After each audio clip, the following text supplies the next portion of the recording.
se cumplen 80 años del nacimiento del volcán Paricutín, considerado como el más joven del mundo, ubicado a unos 35 kilómetros de la ciudad de Uruapan, en Michoacán, y que sepultó a dos comunidades purépechas de San Salvador Combucio y San Juan de las Colchas. Sus habitantes recuerdan este suceso el día 20 de febrero del año 1943 como el fin del mundo, ya que ellos no sabían qué era lo que pasaba en la parcela de don Dionisio Pulido. Él fue quien avisó al pueblo. Incrédulos acudieron a verificar cómo de la tierra salía humo y ceniza. Lo que sí sabían era que la tierra tembló por 14 días y 14 noches, sin imaginarse que eso era el principio de la destrucción de su pueblo, y por lo cual tendrían que huir a buscar refugio en otro lugar. Teófilo Santiago Toral, un adolescente de 13 años de edad, cuenta que 14 días y 14 noches estuvo temblando, brincaba la tierra. Nosotros como ignorantes no sabíamos, todos nos decíamos que era el fin del mundo, y más cuando se reventó y empezó a aventar ceniza. Dijimos, mira, ya prendió la tierra, ya es el fin del mundo. Yo no pensaba en nada, éramos muy ignorantes, no sabíamos que era un volcán, nunca nos dijeron que van a nacer el volcán, por eso repara tanto la tierra. Ya después se presentó un geólogo, yo no hablaba español, yo hablaba purépecha. Ante el temor de no saber qué iba a pasar, los indígenas se refugiaban en el templo para orar, pues era algo que jamás habían visto. Nuestros papás nos mandaban al templo a orar, pues no sabíamos qué iba a pasar, relata Esteban Rangel, de 87 años, originario de Paricutín. De repente, vimos cuando ya reventó el volcán, ya empezó a salir humo y todos comenzaron a decir, ¿qué será? ¿Qué será? Pues nadie sabía que era un volcán. La gente que ya tenía edad comenzó a decir, hay que salir de aquí. Los pobladores de Paricutín comenzaron un peregrinaje hasta la comunidad de Zacán, a unos 15 kilómetros de distancia, pues no sabían qué le depararía el destino. Lo único que veían era lumbre que salía de la tierra. Las personas grandes dijeron que había que irnos a un pueblito que se llama Zacán, pues está en lo alto y el volcán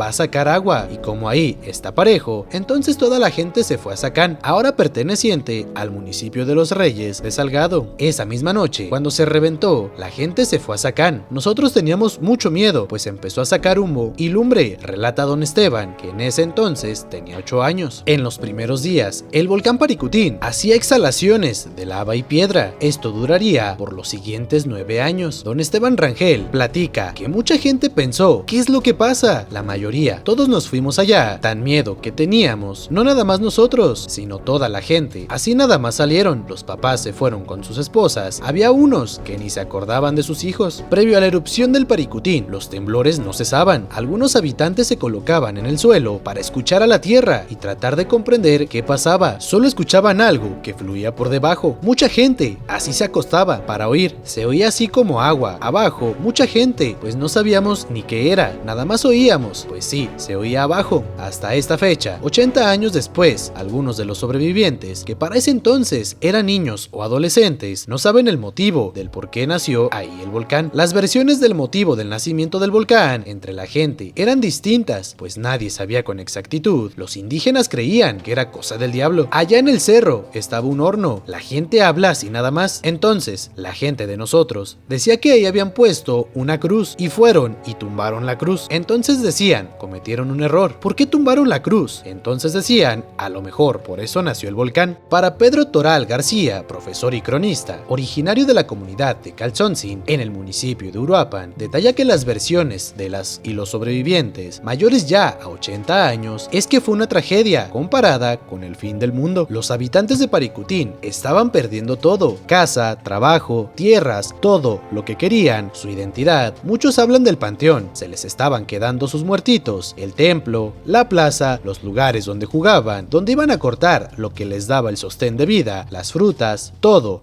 absolutamente. Sus animalitos no pudieron traérselos, pues venían en camiones que el gobierno había mandado por ellos. La familia, la iglesia y el campo santo representan piezas claves para los purépechas, dice el cronista Pedro. Es fundamental, la gente de antes depositaba todo su ser en el trabajo, en el cultivo de sus tierras, de su alimento, de ahí se mantenían, era sostén, de alguna manera la espiritualidad que nos hace los dioses, agradecimiento, el pedir para la cosecha. Todo esto hace que la gente se identifique con su tierra, con su pueblo. Los muertos son un elemento vivo en nuestras comunidades, de ahí todo lo que se hace hasta estos tiempos en las comunidades indígenas. El lenguaje jugó un papel fundamental para los indígenas de aquel tiempo, pues tuvieron que trasladarse a un lugar donde no se hablaba el purépecha, era puro español. Hubo una humillación a ante una sociedad castellanizada que tuvieron que pasar muchas discriminaciones, inclusive hasta en momentos sentirse avergonzados de haber hablado purépecha porque tenían que hablar español. Toda su humillación tuvieron que pasar, aparte de que estaban iniciando una nueva vida. Las personas no querían abandonar sus tierras y sus casas, sin embargo, algunos tuvieron que ser desalojados a la fuerza, pues se querían quedar allá. Los habitantes de San Salvador con Bucio fueron trasladados hasta un predio que era parte del ejido de Toreo el Alto, en Uruapan, al que llamarían Calzoncín, lugar que hasta la fecha alberga algunos sobrevivientes. Hace apenas unos años, ahí falleció el señor Dionisio Pulido, propietario de la parcela donde nació el volcán Paricutín y a quien aún le sobreviven sus hijos. El Cristo del Señor de los Milagros, de la comunidad de San Juan de las Colchas, es un testigo del renacer de las cenizas de todo un pueblo que quedó sepultado entre la lava y las cenizas del volcán Paricutín hace 80 años. Ahora, su santuario, ubicado en el municipio michoacano de Nuevo Parangaricutiro, es el tercero más visitado a nivel nacional y que desborda la fe de los católicos. La historia de este Cristo milagroso se remonta al año 1600, cuando fue trasladado a su primer santuario en la comunidad de San Juan de las Colchas. Esto tras haber sido abandonado por un vendedor de imágenes religiosas en la troje de Nicolás Marichu. Se dice que el vendedor jamás dijo ni de dónde venía ni a dónde iba, así como tampoco recibió dinero y misteriosamente desapareció. Desde ese entonces, la imagen comenzó a ser muy venerada, pues rápidamente se corrió el rumor entre las comunidades y pueblos vecinos de los milagros que realizaba. En el año 1943, el nacimiento y erupción del volcán Paricutín lo cambió todo. La lava comenzó a salir poco a poco, dando oportunidad a que los habitantes de San Juan de las Colchas pudieran evacuar. Un año duró el traslado de la comunidad, ya que la lava avanzaba lentamente y duraría así por otros 8 largos años. Los pobladores de San Juan de las Colchas tuvieron que sacar a su Cristo antes de que la lava sepultara la iglesia y así emprender un largo camino hasta el municipio de Ario de Rosales, lugar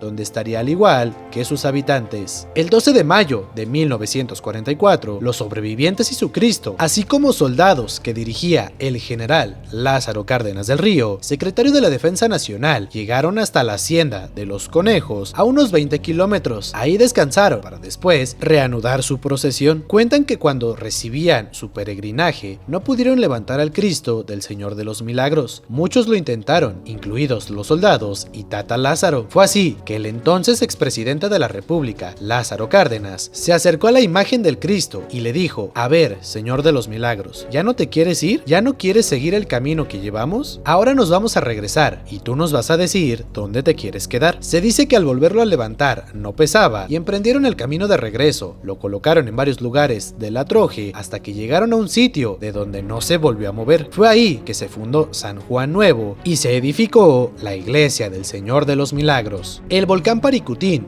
y las ruinas del templo del Señor de los Milagros, que se ubican en los municipios michoacanos de Uruapan y Nuevo Parangaricutiro, generan una derrama económica aproximada de 20 millones de pesos al año. En el 80 aniversario del nacimiento del volcán más joven del mundo y cuya erupción duró 9 años, 11 meses y 10 horas, es decir, desde 1943 hasta 1952, se realizan una serie de actividades que buscan la atracción de turismo a esa zona y las cuales está a cargo de cada uno de los municipios. El día de hoy se realizarán mañanitas al volcán, presentaciones de danzas y pieris, cantos del pueblo purépecha con la presencia honorable de los mayores del pueblo. A las 19 horas cerrará el programa con un evento pirotécnico, simulacro del nacimiento. Se establece que al año ambas zonas son visitadas por un aproximado de 40,000 personas de distintas partes del estado, país y el mundo. Recordar que también ha sido escenario de grabaciones de videos, incluidos los musicales de cantantes. Hace 5 años se restringió la entrada a las ruinas de San Juan, ya que era muy peligroso y debería de intervenir el Instituto Nacional de Antropología e Historia para su conservación. Esto repercutió en la economía de un importante sector turístico de ambos municipios. Entre trabajos directos e indirectos se generan unos 1,100 que van desde artesanos, transporte, cocineras tradicionales, comerciantes de artículos religiosos y dulces regionales. El actual Templo del Señor de los Milagros, en la cabecera municipal, sufrió afectaciones tras el sismo del 19 de septiembre del 2022. Aún así, es el tercer santuario religioso más visitado a nivel nacional. El primero es la Basílica de Nuestra Señora de Guadalupe. La comunidad de Angahuán, que pertenece al municipio de Uruapan, se encarga de las actividades que se se realizan en torno al volcán, mientras que el municipio solo se encarga de temas culturales. Con la información de Carlos López para 90 grados, Sergio Reinel.